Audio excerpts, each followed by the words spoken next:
Hola amigos, siguiendo la narrativa del traductor de las tablillas sumerias Zecharías Sitchin, ahora les traigo el capítulo 19, la realeza de Nibiru, por supuesto en tu canal Viajando por la historia con extraterrestres. El rey An y la reina Antu tuvieron 3 hijos varones. El primogénito Anki, por An un sólido fundamento, era el significado de su nombre. Fue el segundo rey, no se casó ni tuvo hijos con sus concubinas, por lo que no tuvo herederos a su muerte.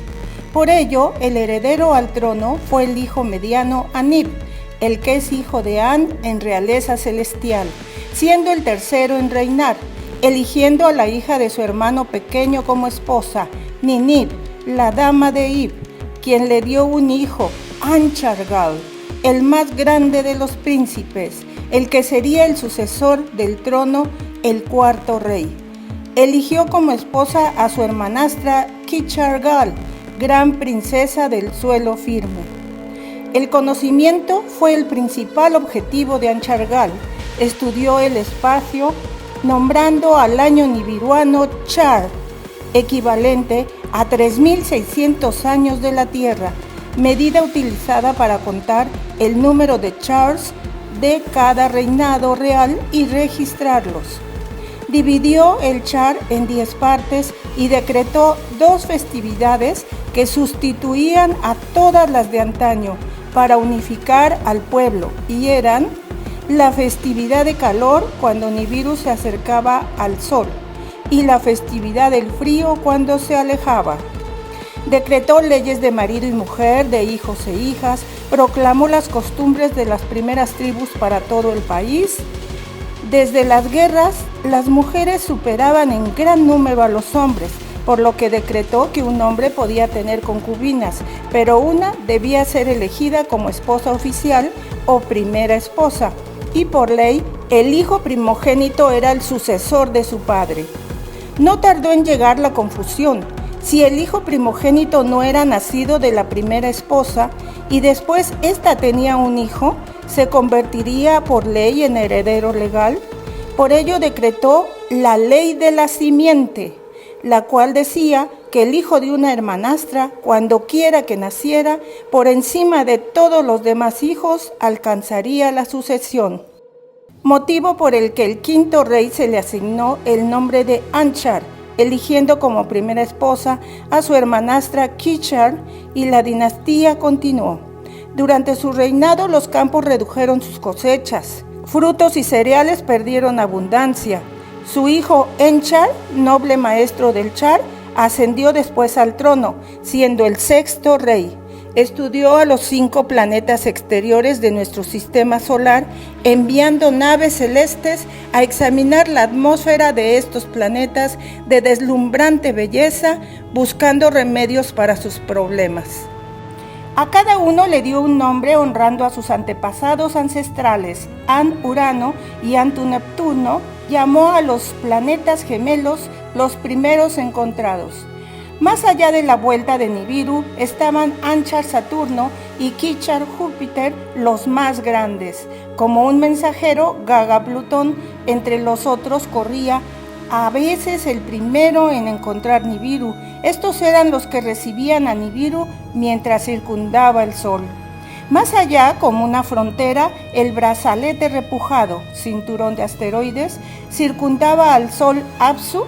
Como un guardián de la región prohibida del cielo, con escombros protegía a los otros 4 planetas que había. Enchar desposó a su hermanastra Ninchar, de los Chars la dama. No tuvo hijos con ella, pero sí con una concubina.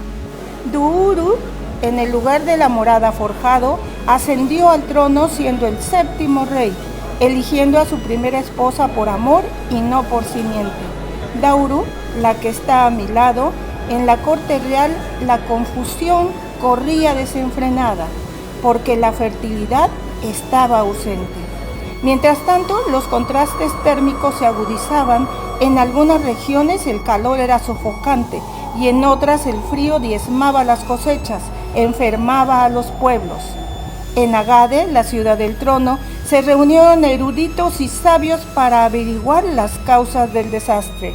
Descubrieron que en la atmósfera se había hecho una brecha por la disminución de las erupciones volcánicas que la habían creado. Además, tenían escasez de oro, utilizado para su elixir de la vida eterna y para la construcción de sus naves, ya que según textos hindúes dicen que los carros celestes se cubrían de oro como se hace actualmente. La esposa estéril del rey Dauru encontró un niño en la puerta del palacio y lo adoptó, nombrándolo heredero legal, Lagma, que significa sequedad, por lo que se desataron protestas de los príncipes. En el consejo había quejas, sin embargo Lagma ascendió al trono. Aunque no era de la simiente de An, fue el octavo en reinar. El debilitamiento de su atmósfera provocó que no hubiera lluvias, los vientos soplaban más fuerte, las plagas en el campo aumentaban y los programas espaciales nibiruanos se detenían por escasez de oro. Si proseguía el daño en la atmósfera, tanto los rayos cósmicos como los del sol podrían aniquilarles. Los sabios propusieron aumentar las erupciones, pero no sabían cómo. El rey Lagma no actuaba. El pueblo empezó a acusarlo de ser pasivo. Poco a poco la comida y el agua empezaron a escasear. A pesar de las presiones de la corte real, Lagma ignoraba sus quejas.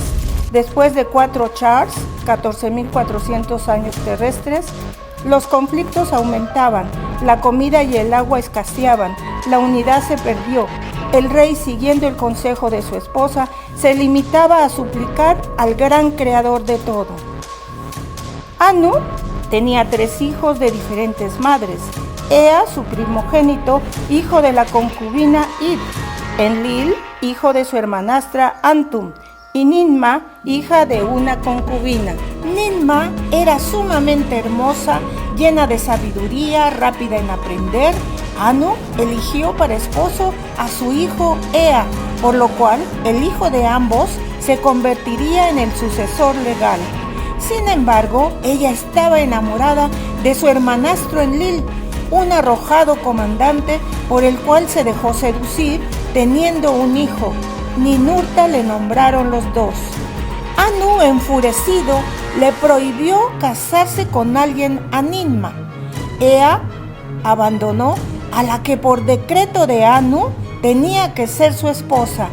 Enlil no tenía esposa o hijo alguno antes de seducir a su hermanastra. En el palacio se gestaba un golpe de estado. Los príncipes estaban inquietos. Uno de ellos fue el primero en tomar las armas, agitando a los otros príncipes. Alalu era su nombre, e instigó a los demás a hacer abdicar al rey. Irrumpieron en la sala del trono. Alalu se lanzó a la lucha, pero el rey escapó a la torre del palacio y Alalu corrió tras él. En la torre lucharon.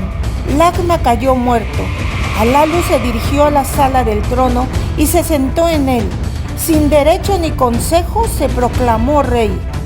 Alalu fue convocado ante el tribunal de los 7 que juzgan y reclamó: aún sin ser heredero legal ni hijo primogénito, de simiente real sí que soy. De Anchargal desciendo y de una concubina. Mi antepasado le nació a él. Alam era su nombre, primogénito. A él le pertenecía el trono. Por una confabulación, la reina dejó a un lado los derechos de Alam.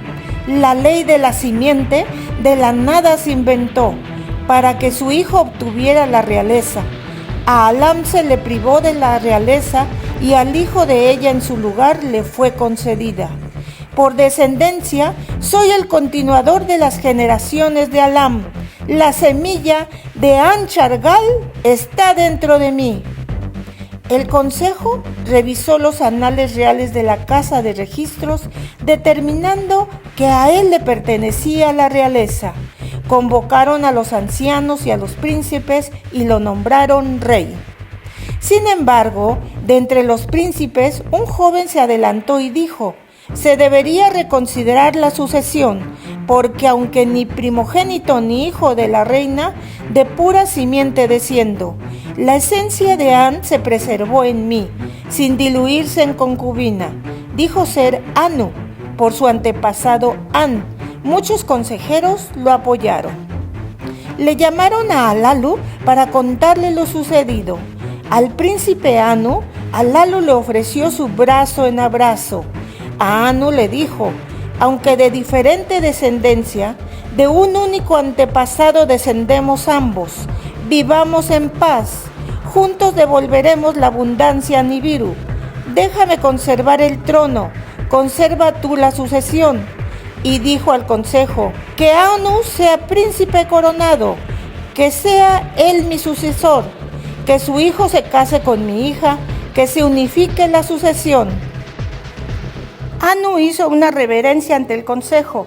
Ante la asamblea declaró: de Alalu el copero seré, su sucesor a la espera. Un hijo mío a una hija suya elegirá como novia. Anu determinó que su hijo Ea se casara con la princesa Damkina, hija de Alalu. Alalu se propuso actuar inmediatamente para reparar la atmósfera dañada de Nibiru. Los sabios le aconsejaron que solo un metal podía molerse hasta el polvo más fino para dejarlo suspendido en la estratosfera, para hacer una barrera protectora. El problema es que no había oro en Nibiru. Los científicos habían detectado grandes cantidades en el brazalete repujado, por lo que Alalu mandó construir naves celestiales para buscar oro. Sin embargo, no regresaron del brazalete repujado, ya que sus naves fueron impactadas por los asteroides y destruidas. Entonces, activó los volcanes para que sus erupciones repararan la atmósfera. Armaron carros celestes con armas de terror, con proyectiles de terror golpearon a los volcanes desde los cielos. Las montañas se balancearon, mientras grandes resplandores estallaban con estruendos, pero las lluvias se negaban a caer y los vientos soplaban con más fuerza. Las erupciones de los volcanes no aumentaron, no sanaban la brecha en la atmósfera. El pueblo de Nibiru dejó de venerar a su rey. En lugar de alivio, había traído miseria. Mientras tanto, Alalu trataba a Anu como su sirviente. Las finanzas de Nibiru andaban mal, por lo que necesitaban conquistar nuevos planetas para saquear sus metales, sobre todo el oro que necesitaban.